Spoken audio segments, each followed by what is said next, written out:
Hello, I'm Lauren and welcome to Improving the World. I am an international improviser based in Hong Kong and I speak with amazing women of improv all over the world. Today I speak with two amazing ladies in Arequipa, Peru. They are Carolina, Rubina, and Fátima Angulo Lazarte. That's a mouthful, chicas, OMG. We talk about the idea of growing in improv and through improv, and specifically as ladies as well. So they see improv as a growth, both as a human and artistically.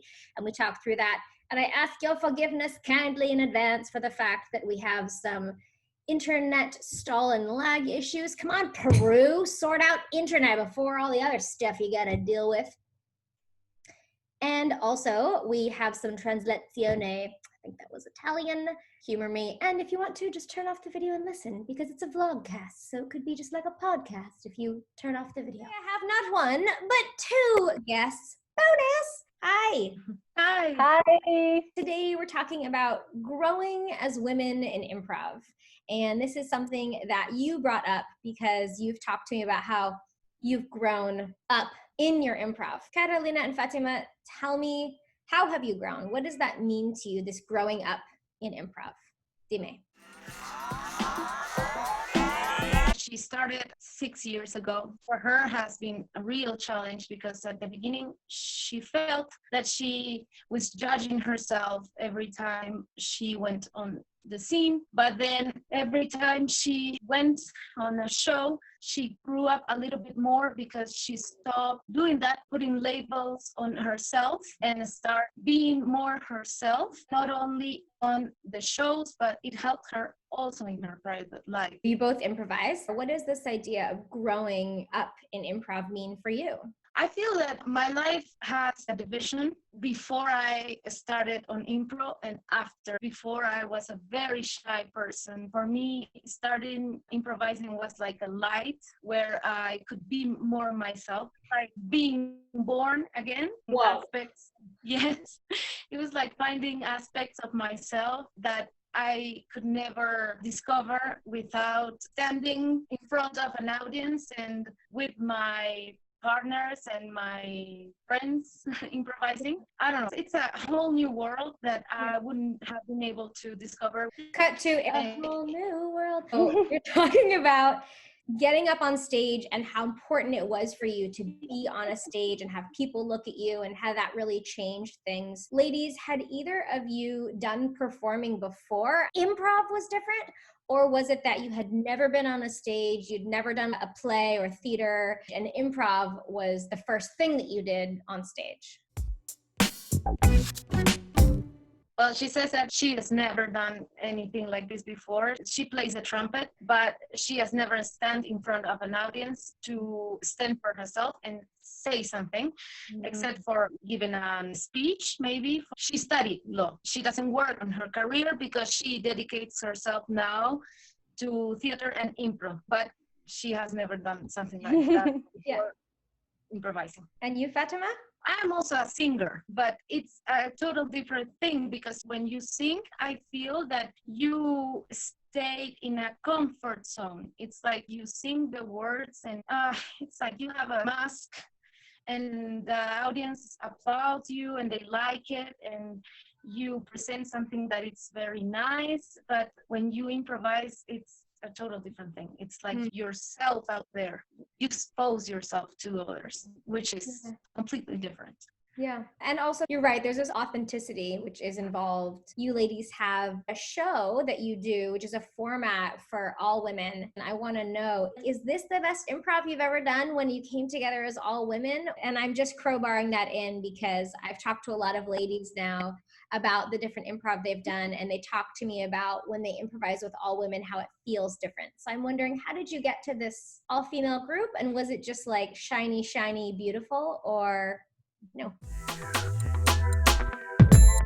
It wasn't her favorite project because Carolina, she was the director of another project. So that was her favorite because it was a whole challenge for her to be the director of a project. It was taking herself to the limit to direct the whole group in a new level, but she really loved improvising all women and she feels that we all had different ways of improvising before the project and after the project. It was like a change. She has a very special feeling when she thinks about this female project. She takes it in her heart. She says that her favorite is the one she has directed because it was a challenge for her, but she enjoyed a lot being in this female project. Fatima, para ti, do you have anything that you want to add? Yeah, I really liked it a lot. It was a challenge for me too. I was producing the project also. At the beginning, I wasn't supposed to be the producer. I actually denied to be the producer, but I got so involved with it. I feel that even though we didn't have a chance to present it when we were supposed to, I would like the audience to see it because we worked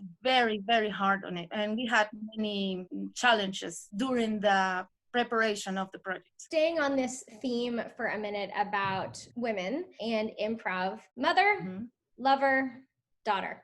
These are the traditional roles that you often end up playing when you're improvising and there's a man that you're playing with. Maybe if he speaks first and he dubs you a character, so you get named by someone else. We often end up as women in these character roles. Now that you've done improv with all women, your group is men and women, you've come back and you're improvising in a mixed group. Is your improv different? Do you speak for yourself, claim different characters, or own your space differently?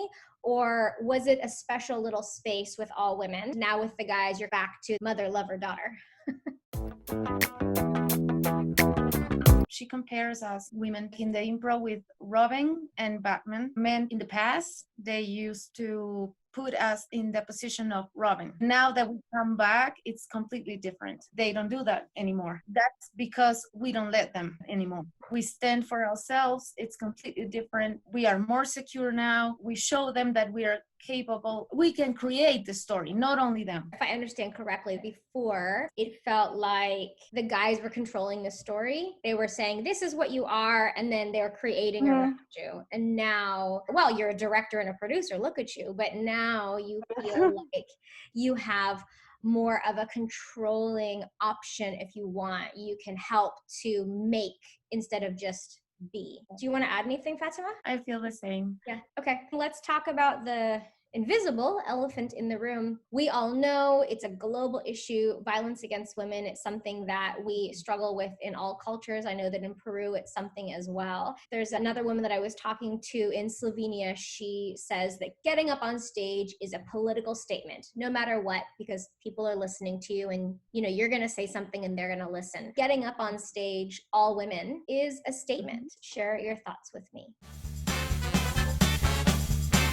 Every form of art is important. It's a way of expressing a point of view. So we have a very strong way to make a statement. Improvising is a very special tool to get to the audience. And we can make ourselves being here by the audience.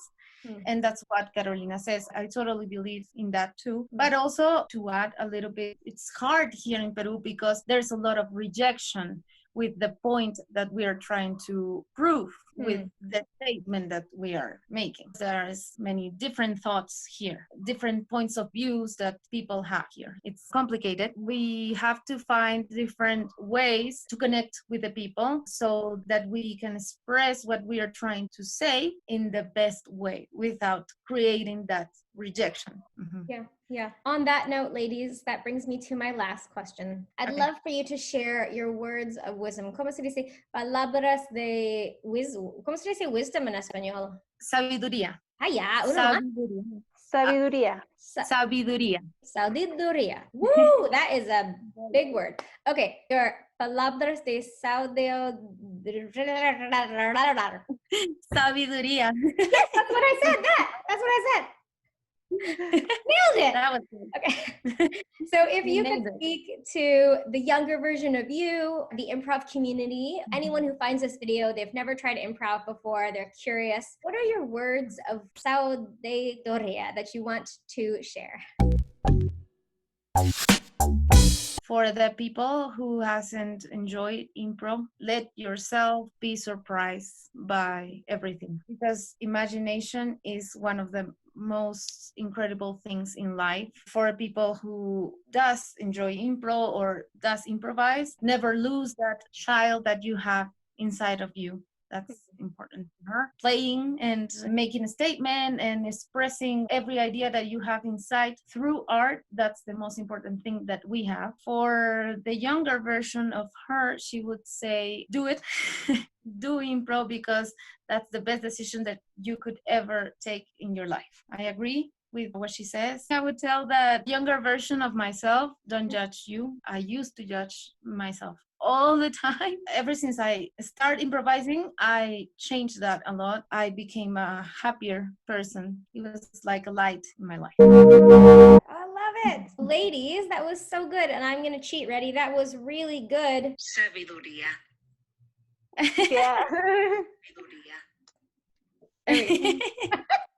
No, that was really lovely. I like what you said. Finally, if people are passing through Arequipa or they're in Peru and they want to come to Arequipa, which I can firsthand tell you is wonderful, hang out, have a matcha or a pisco, like maybe get a pisco sour, yum. Come say hi, see some improv, generally throw money at you.